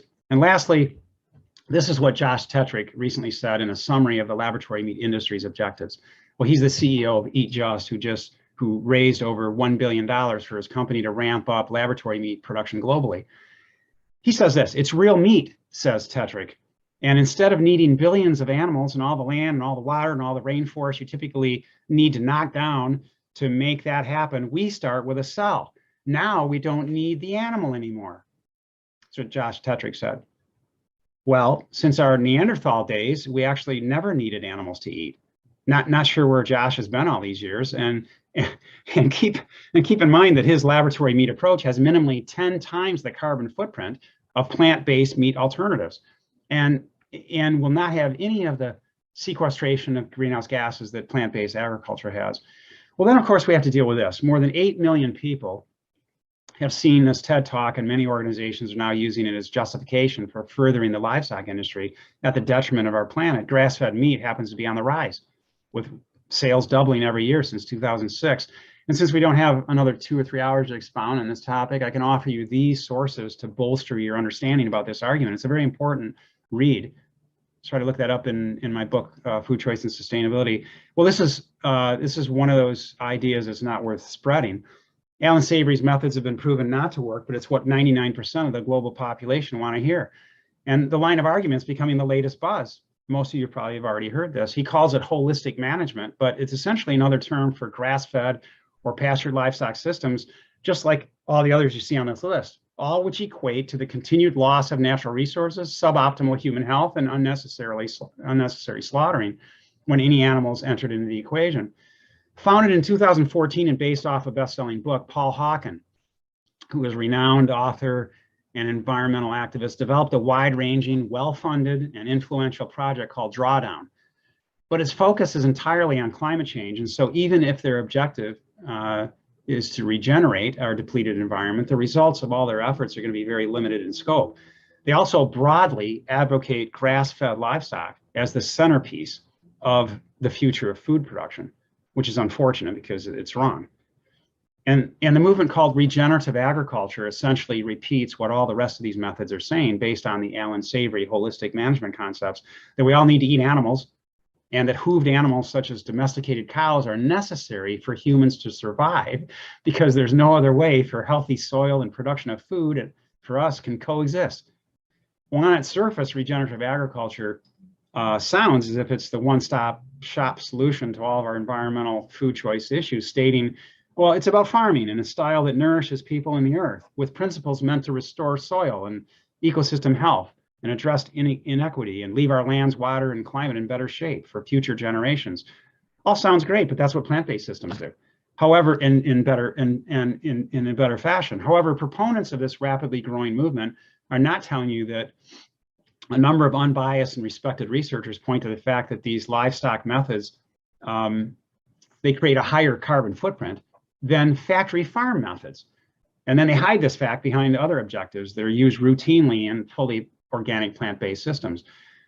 So the primary argument that regenerative agriculture is needed to combat climate change is nonsensical, because 1 acre of land that's reforested after kicking livestock off will sequester up to 100 times more carbon dioxide from our atmosphere than if you left livestock on still grazing in the regenerative agriculture manners. Even a recent Harvard study revealed that converting all cattle operations to the United States or in the United States to manage grass-fed systems would conservatively require 30% more cattle than what we already have. And it'd create a 43% increase in methane emissions than what we are generating with feedlot or factory farm raised cows, which of course defies all we need to accomplish. So it's too bad these scientists and livestock advocates are overlooking the fact that there are many examples and areas in the world that have been ravaged by livestock, areas that have been deforested, topsoil loss because of grazing, and now these areas are flourishing with wildlife and plants without the influence of any cattle or hooved animals. The theory that livestock are necessary for rebuilding soil and for our existence is completely erroneous. One perfect example is with this guy. Ernst Gutsch moved from Germany to 1,000 acres of completely destroyed rainforest in Brazil called the dry wasteland, because the rainforest was cut down and pigs and cattle ruined it, and then erosion occurred, topsoil was lost. And he began his form of agroforestry by planting bananas and cocoa. notice you don't see any livestock here. This is what it looks like today. It's amazing what's come back, proving that this reforestation and rebuilding of topsoil can be done in other climates other than tropical rainforests. Here's another perfect example that had more than 90% of the topsoil lost. Most of the animals and plants were exterminated or displaced. The decision was made to just let this land go to rest. No livestock, it wasn't touched. And a remarkable evolution began immediately when livestock and conventional row crop farming were removed. This amazing transformation took place. This is what it looks like. This is what it looks like today. Insects, birds, animals reappeared, pollinators became plentiful. The two areas is before and after. And I know this is true because this is what it looks like today. And it's an amazing story of regeneration without the need for livestock. And by the way, I had the opportunity to verify all this as being accurate and follow the story along every day since 1979, because this is our property. This is our rescue and sanctuary back in Michigan, where my lovely wife, Jill, and I live, so I know it's true.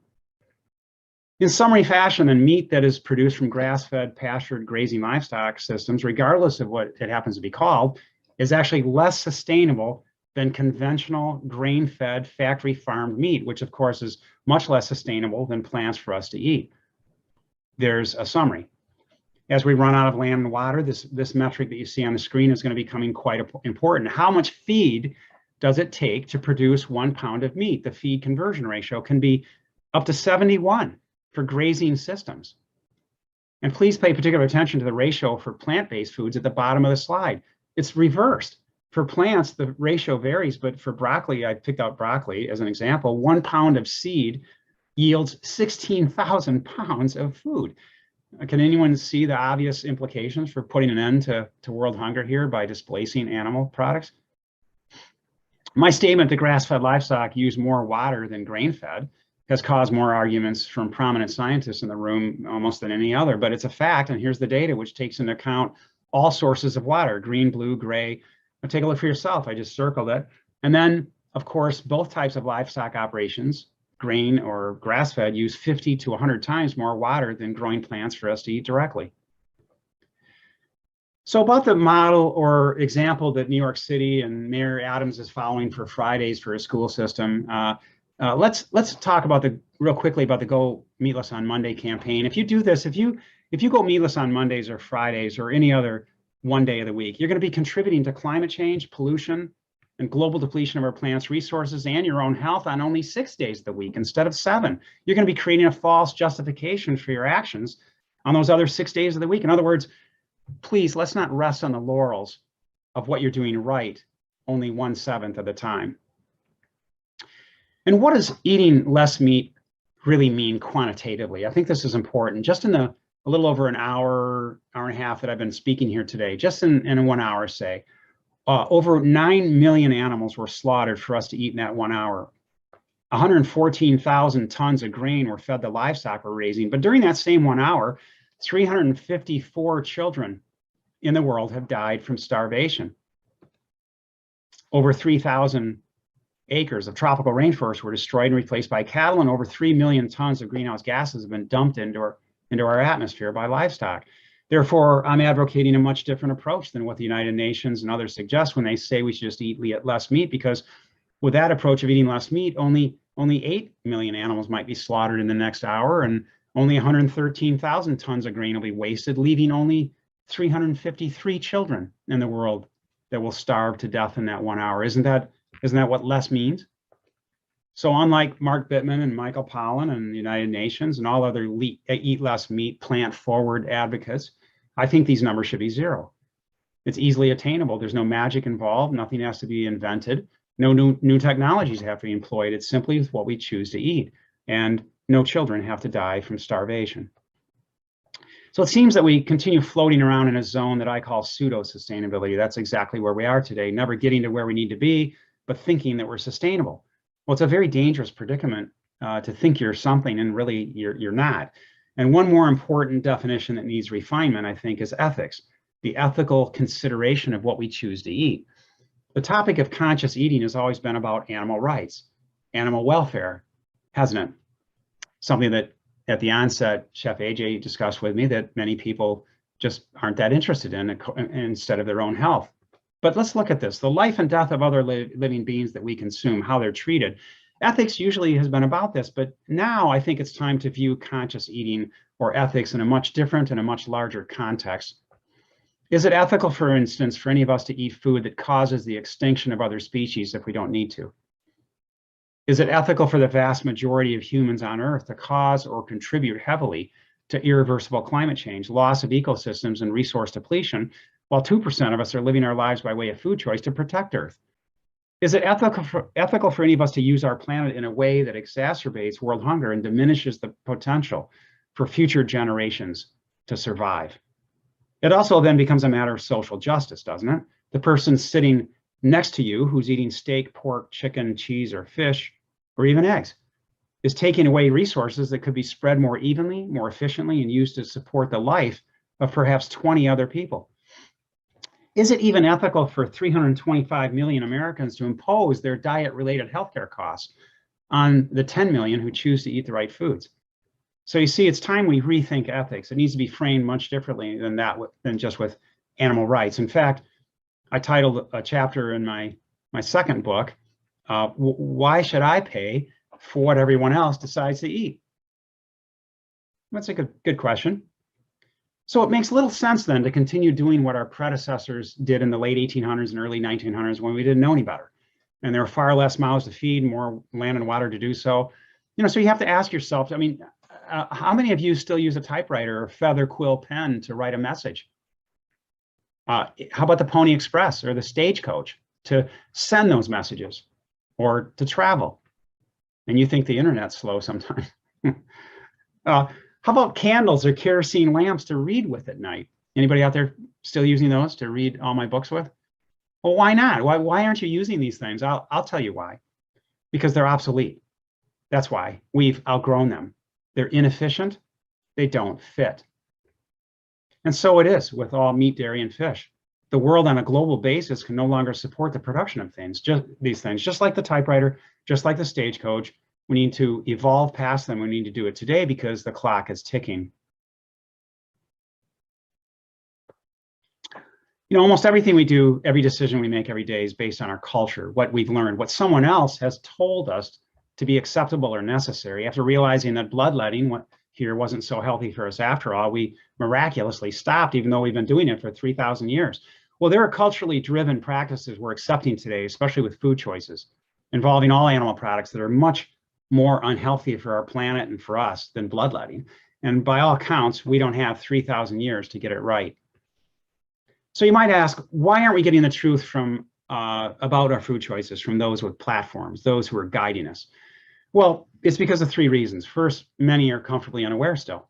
Or second, they are partially aware, but simply can't bring themselves around to making the right statement because they themselves consume animals. After all, how can we expect one of our leaders to guide us toward health and restoration of our planet if they can't even do it for themselves? And lastly, many of our leaders are afraid. They're afraid they're going to lose their audience.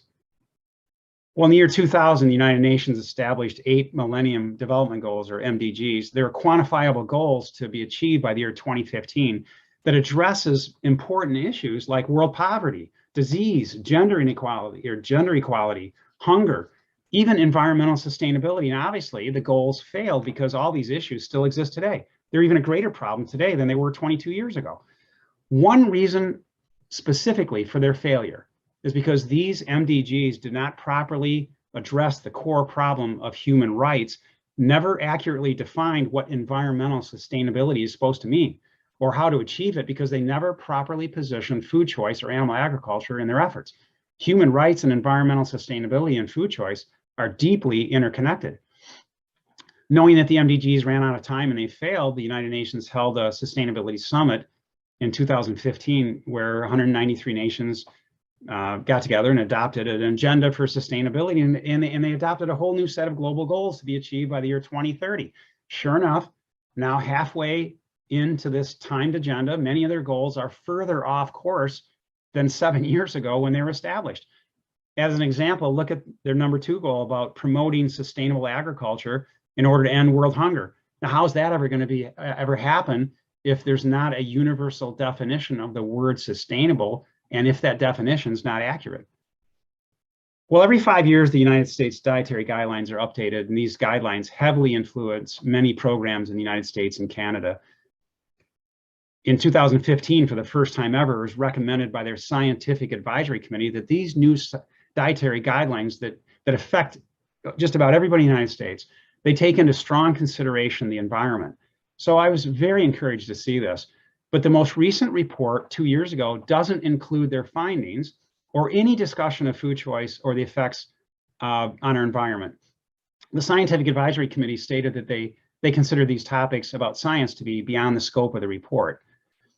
Well, many wonder how the recommendations of the 2015 Advisory Committee to include sustainability in our food choices, how these science-based recommendations could be so easily silenced by those who drafted the final dietary guidelines a couple of years ago in 2019. Now, how could that happen?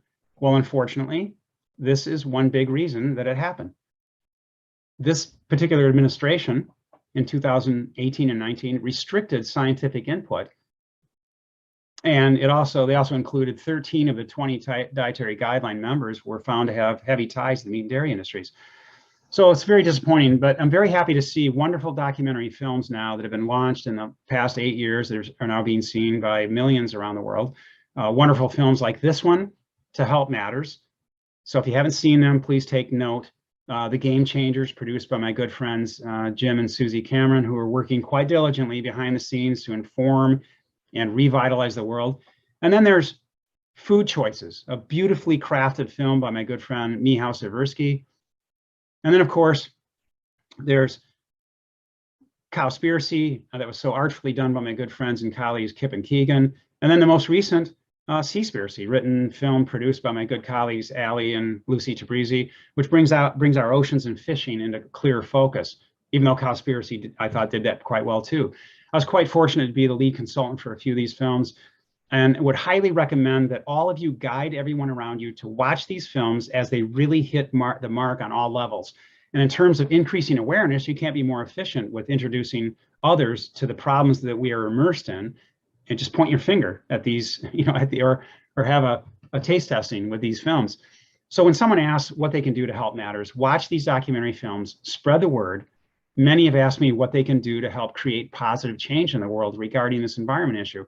Well, these that you see on the screen are good starting points. Use some of Chef AJ's recipes. The choices we make together, particularly with things we consume, such as food, dictate supply, and therefore dictates the use of our resources.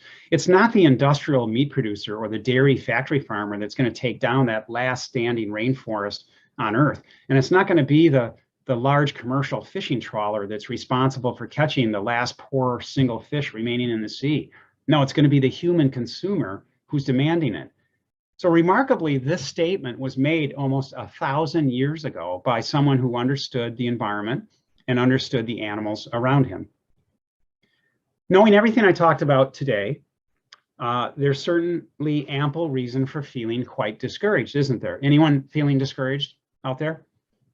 Yeah, I understand. Regarding the loss of our planet's life systems, what we've done to our planet, there's so much bad news in the truth around us, and increased awareness. It seems, even with increased awareness, it seems we'll be constantly fighting an uphill battle. But in the midst of potential despair, there can be found great news. There's an easy solution to global depletion. We don't have to destroy our planet or ourselves to eat. In fact, it's the other way around. But we must change, and it is a choice. We need to substitute, replace, eliminate the practice of raising, slaughtering, and consuming animals. We must do it now. There's great news in all this, because the food choices that are optimal for our planet's health happen to be the very same food choices that optimize our own health. So you know what? We can actually all be heroes. That's right. All of us. We could even be, we could be superheroes, swooping down and saving lives and saving our planet with every single thing we eat. This is the way we need to look at this. Every single day, yeah, a superhero. Well, I don't know about you, but I'm feeling better already. With no legal commitments and inadequate timelines, this last climate change conference, COP26, left us once again pretty well off target. And there was no mention of the dramatic effects of animal agriculture. So let's go back to finish our discussions today. Let's go back just a few years, 10 years ago, to be specific, something quite telling happened at the end of that annual Global Climate Change Conference. In her closing remarks, the executive secretary of the conference, Christiana Figueres, provided a summary of the conclusions of NGOs, researchers, scientists by stating this about our future and about climate change. She said this: "The science is unquestionable. Therefore, despite the obvious effects on the industry itself, we must call for the elimination of the use of coal as an energy source." And she said we must do this immediately. Notice that she didn't say we should use less coal. She didn't say we should use only local or humane coal. I didn't hear her say that. And also, I didn't hear her say we should all go coal-less on Mondays. In fact, she said we should eliminate coal, even though coal carries with it less greenhouse gas emissions than raising livestock does. And coal has no real direct effect on water scarcity, world hunger, loss of biodiversity, our oceans, and all other areas of global depletion, but raising and eating animals does.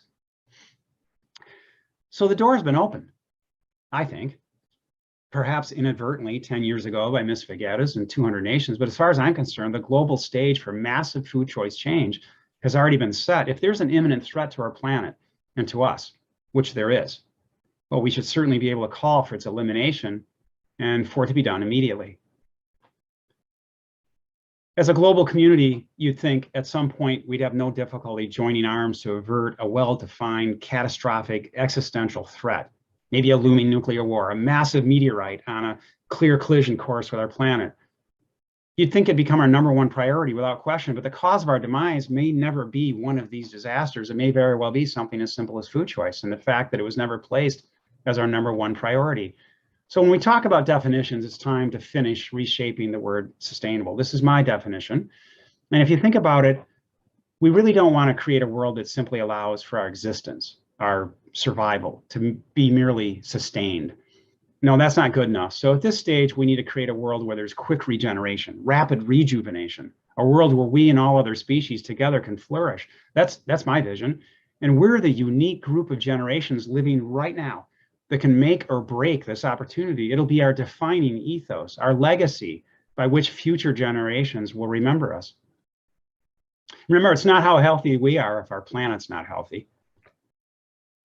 So I encourage and challenge everyone to become more aware about your food choices, seek more accurate definitions, understand the timelines that we're faced with, and then let's all commit to making a difference, but not just with our own health or with our own life. No, let's all commit to making a difference in someone else's life and a difference in the long-term health of our planet. But let's do it now, not later. We might not have a later.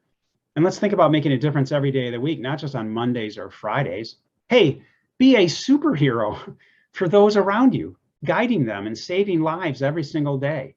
That, my friends, is what sustainability and positive change to achieve it is really all about. So with that in mind, let's all of us here today or watching this in the future, let's all of us go out and inspire others to become aware and then to act, knowing and doing. Well, thank you so very much. It was a bit of a presentation. I hope you stuck in there with me, and I really appreciate your time. It's certainly a privilege for me to be here. Thank you.